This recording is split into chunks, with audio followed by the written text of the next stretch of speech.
I visited a part of the deep web no one is supposed to see. Now I realize how bad of a mistake that was. They say that curiosity killed the cat. It's funny, that almost feels like a personal attack at this point. I haven't forgotten about that night. I mean, it's not just something you can stop thinking about. What the hell was that last thing I saw? Strange thing is, it never even comes up in my nightmares. It's always the other stuff. I swear, I can see that dude with no mouth every time I close my eyes. But maybe it's not so weird. My brain couldn't comprehend it the first time, so how could my subconscious produce a recreation? Shit, I don't want to think about it anymore. But I can't. You see, my problems aren't just in my head anymore. I thought I was done with this shit after the man in black paid me a visit. I thought it was over. In retrospect, that was just wishful thinking. No, it was delusional. After what I saw, guess it doesn't work like that. I guess the world just isn't that simple. Here's what's been happening. Wednesday. It's been 3 days since I've gone back to work and I think I'm being followed. No, I'm sure I am. The thing is, the first time I didn't really notice. Whoever the hell they are, they've been using different vehicles. Always the same routine. After work, I get into my car and start driving home. Another vehicle always tails me until I turn into my driveway and they just drive past.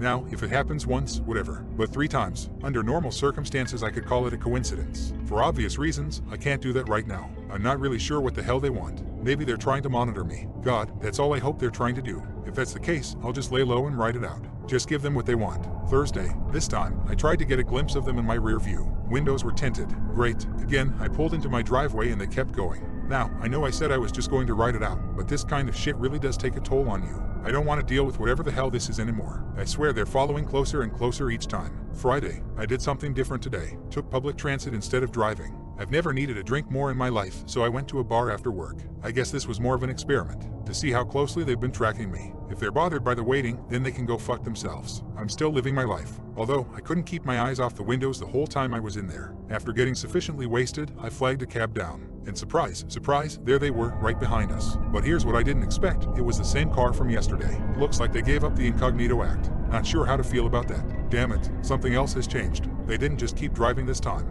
After the cab dropped me off, I turned around to see that damn car parked half a block away from my house. I just went inside. The hell was I supposed to do? Calling the cops didn't even occur to me. But to be honest, I don't think that would have helped. It's been 3 hours now and they're still there. I haven't been watching them the whole time, so I don't know whether or not they're actually in the car. Not fun to think about. There's no way in hell I'm sleeping tonight. It's about 2 a.m. now. I just got a text message. Private number. Here's what it said. Leave your house. Don't use the front door. They're still there. Come to the all-night diner about 5 blocks away. Don't think about driving. They'll know. Be quick. They're coming in soon. Don't get followed. Leave your lights on. I froze after reading this. They're coming in. For what? Who the hell's texting me? Now, I don't know what you would have done in this situation, but I took the warning. I was paranoid as hell at this point. Buzzed and tired, I put on a jacket and went out my back door. I also took a backpack with my other laptop in it. Not sure why, but I felt like I needed to. I waited for a second before I climbed my own fence. When I was sure nobody had noticed, I started heading towards the diner. After about 40 minutes, I finally got there. Would have been shorter, but I pretty much ducked into the bushes every time a car passed. I scanned the patrons, a table of drunk college kids, a few truckers, and a dude in a hoodie typing away on a computer in the back. He didn't look threatening. Actually, he was pretty scrawny. I made an educated guess. I walked up to his table and sat down. He looked up at me. Hi, what do you want? You texted me. There was a brief pause. I got worried for a second. What is not him? But he broke the silence. Right, they follow you. No, I don't think so. He nodded. All right. And then he laughed. Like this was supposed to be funny. Man, you screwed up, didn't you? Hard to disagree with that. What were you doing anyways? What were you trying to find? Nothing, I swear. I just did it for the hell of it. I guess he just stared at me in amused disbelief. Oh, well that's fucking lame. Would have been cool if you were a spy or something. He chuckled again. Look, who are you? How did you know they were after me? Who are they, anyways? I pelted him with questions. All right, settle down there. I'm not going to tell who they are, I don't know either. But I will tell you they don't have good intentions. Fantastic, I thought. Well, how do you know about them? He paused. They came after me. 1 second I'm reading about demons on the moon, the next, I'm getting my door kicked down. This was months ago, I skipped town. I was confused. Wait, what do you mean? They tried to kill me? Dude, I couldn't believe this. And you were just viewing the links. That was it? You teach other people how to get there or something? He raised his eyebrow. No, why do you ask? I was floored. They didn't do that to me. I said. They just came by, took my laptop and gave me a warning. Now it was his turn to look shocked. Really, he seemed to think about something for a while. He then proceeded to ask me what they looked like. Just men in suits, I responded. What did they ask you? Was his follow-up question. Again, I just told him. But then I remembered the last thing they said to me. They also asked me what my priorities were. Weird-ass question. His face went blank for a second.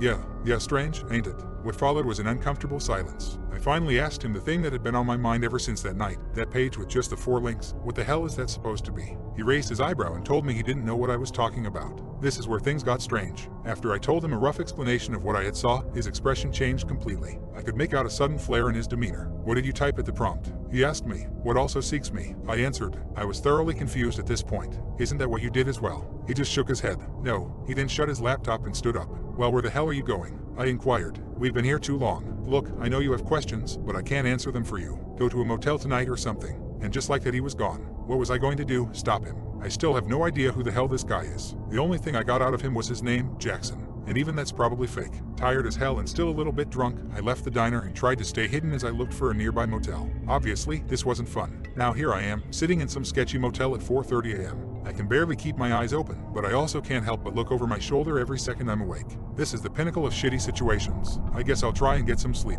Nothing else I can do. I'll figure it out in the morning. Storie. Well, I guess it's been said for a while, actually. It's 8 a.m. now. Barely got any sleep. I have this creeping, ominous feeling in my gut that something just isn't right. I turned on the TV, anything to clear my mind for a bit. What I saw next did the opposite of that. It was a news report. A man strangled to death in a KFC bathroom. But the person murdered was one of the guys that came to my house and took my computer that night. No suspects. I just stared at the screen for the longest time. What the hell was going on? My phone suddenly buzzed. A different message from a private number. This is what it said. Go to the swimming pool on 5th Street. In the men's locker room, go to locker 128. The combination is 122733. Further instructions are in there. Do so before this text gets intercepted. Don't bring your phone. Of course. How stupid was I? My phone was still on me. Surely whoever was after me would have been able to track me. This never even crossed my mind. Out of curiosity, I peeked outside my window. Sure enough, the car that's been following me was now parked right there. Luckily for me, I caught my first glimpse of the driver and the passenger getting out. They were both wearing gloves and one was holding a briefcase. They're walking towards the entrance now. After I've emailed this to myself and a friend, I'm going to need to think quick. I've already dropped my phone in the toilet and I'm going to need to get rid of this laptop next. But people need to know that this happened. If you hear from me again, looks like I found a way out of this. What a goddamn shit show this has been.